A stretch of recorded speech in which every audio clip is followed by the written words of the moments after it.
আসসালামু আলাইকুম, আমি জনি লন্ডন থেকে নতুন একটা ভিডিওতে আপনাদের সকলকে স্বাগতম জানাচ্ছি।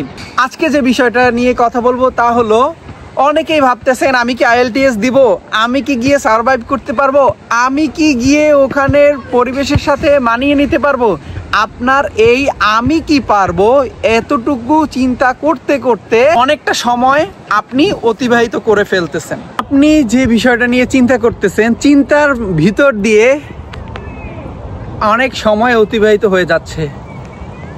আস্তে আস্তে day by day, one by one সকল কান্ট্রি অনেক হার্ড রুলে চলে যাচ্ছে। ইমিগ্রেশন অনেক হার্ড করতেছে। অনেকেই স্বপ্ন থাকে USA তে যাবে, USA এর চক্করে পরে লাইফ থেকে 1 বছর 2 বছর 3 বছর সময় পর্যন্ত অতিবাহিত করে ফেলেছে, কিন্তু সে কিন্তু তার কাঙ্ক্ষিত লক্ষ্যে পৌঁছাতে পারেনি। এমন লোকের সাথে আমার কথা হয়েছে যে অলরেডি 3 বছর কমপ্লিট করে ফেলেছে। তো আমি তাকে বলতেছিলাম, আপনি যে আপনার লাইফ থেকে 3টা বছর নষ্ট করেছেন, এতদিনে যদি আপনি ইংল্যান্ডে আসতেন, আপনি এখন একটা সেটেলমেন্ট রুটে থাকতেন। বাট দেখেন, যেখানে অনেক বেশি হার্ড, সেখান থেকে একটু যেখানে সহজ আছে সেখানেই ট্রাই করা উচিত বলে আমি মনে করি। USA তে দেখতে পাচ্ছেন, USA এর এখন ভিসা প্রসেসিং বন্ধ আছে। এই যে সামনের ইনটেকগুলো আছে, ইংল্যান্ডের যে সামনের ইনটেকগুলো, এই ইনটেকগুলোতে অনেক বেশি চাপ পড়বে বলে আমি মনে করতেছি। অলরেডি পড়েছে, অলরেডি এটার প্রভাব দেখা যাচ্ছে। সেপ্টেম্বর ইনটেক, এখন চলতেছে জুন, এর ভিতরে ইউনিভার্সিটি আর অ্যাপ্লিকেশন সাবমিট করা যাচ্ছে না। ইউনিভার্সিটি আর অ্যাপ্লিকেশন নিচ্ছে না। তাদের একটা নির্দিষ্ট পরিমাণ কোটা আছে, তাদের একটা নির্দিষ্ট পরিমাণ ক্যাপাসিটি আছে, যেটার বাইরে তারা কিন্তু আর ট্রান্সলেটর তারা আর প্রদান করতে পারবে না। So be careful. আপনারা এখনও যারা সময় অতিবাহিত করতেছেন, সময় নষ্ট করতেছেন, আপনারা ট্রাই করুন। অনেকে ভাবতেছেন ইংল্যান্ডে যাব, হায় এই রুল চেঞ্জ হয়ে যাবে, এই হবে সেই হবে।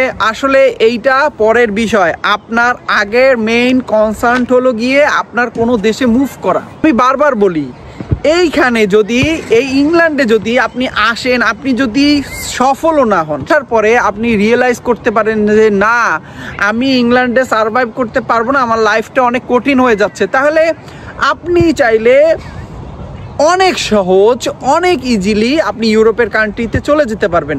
ভাট দেখেন, বাংলাদেশ থেকে যদি ইউরোপের কান্ট্রিতে যেতে হয়, তাও মানুষ অবৈধভাবে ইতালিতে পানিপথে বোটে করে জীবনের মায়া ত্যাগ করে যায়, তাও 20 লাখ টাকা লাগে।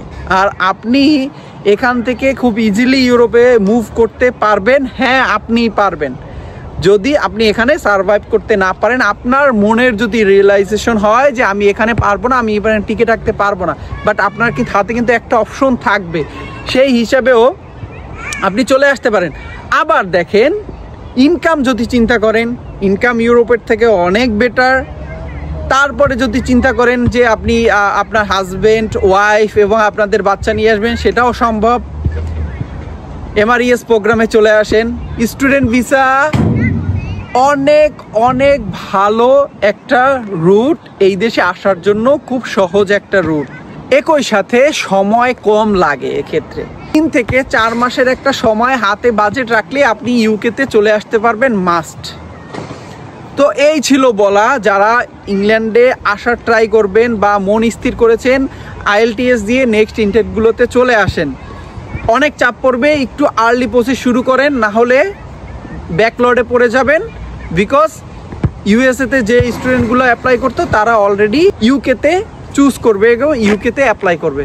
সো আপনি আপনার বেস্টটা দিয়ে ট্রাই করুন, ভালো কিছু হবে ইনশাল্লাহ। অন্য কোনো পর্বে, অন্য কোনো ভিডিওতে দেখা হবে। সে পর্যন্ত ভালো থাকুন, সুস্থ থাকুন। আল্লাহ হাফেজ, আসসালামু আলাইকুম।